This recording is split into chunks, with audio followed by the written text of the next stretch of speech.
Bakit mahalaga ang pagdalo sa iglesia? Because it is God's command at bilang pagtugon sa pagkatawag niya po sa atin ay marapat lamang po na tayo po ay dumalo sa ating pong iglesia sa araw po ng pagsamba at yun po yung bagay na nakakalugod sa Lord para mapapurihan siya at ilaan po natin yung araw na yun para sa Kanya. Kasi 6 days na tayo na nag-work, diba? So, ano lang ba naman yung isang araw para sa Lord? So, yun po. Kaya maglaan po tayo ng araw para sa ating pagsamba, sa ating Panginoon. Yun lamang po.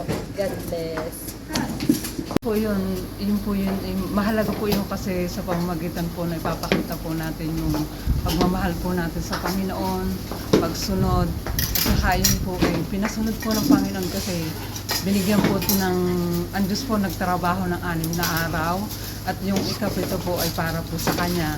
Ibig sabihin sa pagdalo po natin, sinusunod po natin yung araw ng oras po sa Kanya. Kaya ano po, ilan po natin iyon, hindi lang po ipasamuhay natin, kundi makita din po sa ating buhay na yung Diyos na pinaglilingkuran natin na nagkaloob po ng buhay para sa atin ay maipakita din po natin sa ating mga kapatid na pamamagitan po ng pagdadalo, nakikilala po natin at isa't isa at nakikilala din po natin yung Panginoon na nagbigay po sa atin ng buhay na kailangan po natin bigyan siya ng pagkakataon na mahalin sa ating buhay kasi siya naman po nagbigay ng lahat ng ito kung hindi po natin mararanasan, kung hindi po natin mararinig ang kanyang salita at di po natin maihahayag din po yung mga saloobin natin kung hindi po tayo dadalo sa gawain po ng ating Panginoon. Purihin po ang Diyos.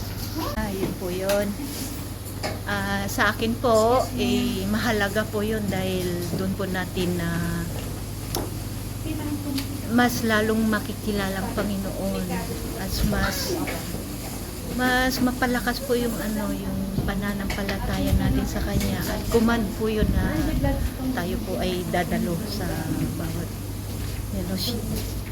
gawain ng Panginoon. Yun lang. Pagdalo sa iglesia upang ma-renew yung ating pananampalataya at ma-renew din sa Panginoon yung ating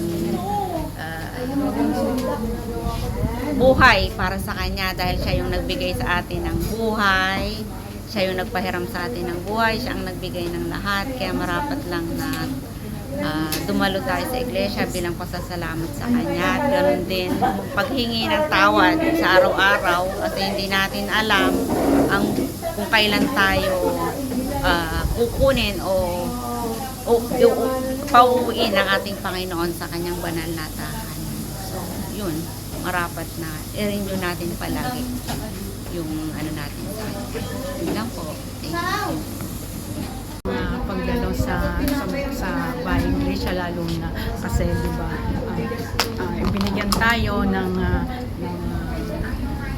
7 araw. So yung kailangan po yung isang araw ay ilaan natin sa ating Panginoon upang siya ay pasalamatan, upang siya ay papurihan sa lahat ng mga ginagawa niya sa atin. Lang po sa Diyos ang pagdalo sa iglesia sapagkat ito ay araw na nakatalaga para sa ating Diyos. Talaga po ang pagdalo sa iglesia dahil yun po yung isa sa mahalagang araw na pagpasalamat natin sa Panginoon sa ginawa niya sa atin, sa pagtubos sa atin sa kasalanan at pagbabalik ng lakas sa atin sa lahat ng nawala. Kailangan po natin ipagpasalamat sa Kanya.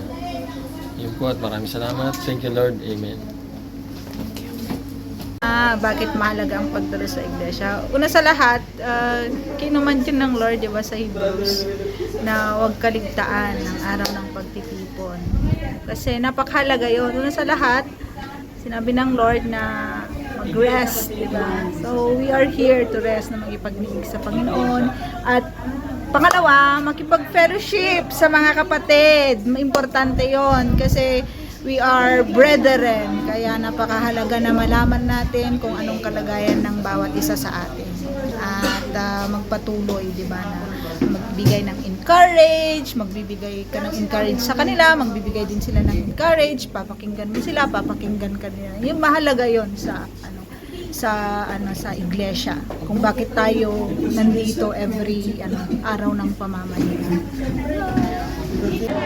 Mahalaga ang pagdalo sa iglesia. Unang-una, ito po yung binigay ng Diyos na pamilya para tayo po ay hindi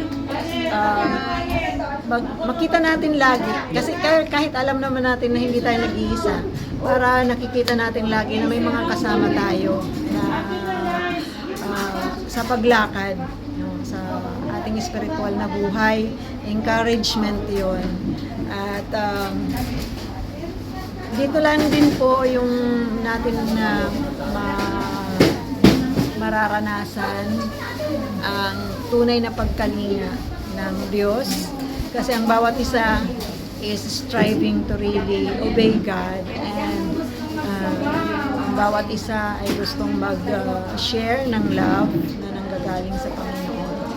At napakasarap lang sa presensya ng Diyos kasama ang mga kapatid kasi iisa lang yung goal natin, mag-glorify ang God. At the same time, yung kung paano ang Lord nagbi-bless sa bawat isa ay maririnig mo sa bawat testimony, kahit yung mga pinagdadaan ng mga problema sa buhay ay maririnig mo yung kanilang pag-overcome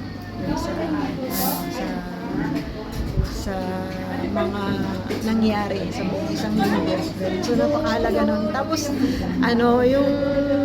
yung kapahingahan, ang kapahingahan nare-remind sa atin na we have that rest, kagaya ng ating pinag-aralan.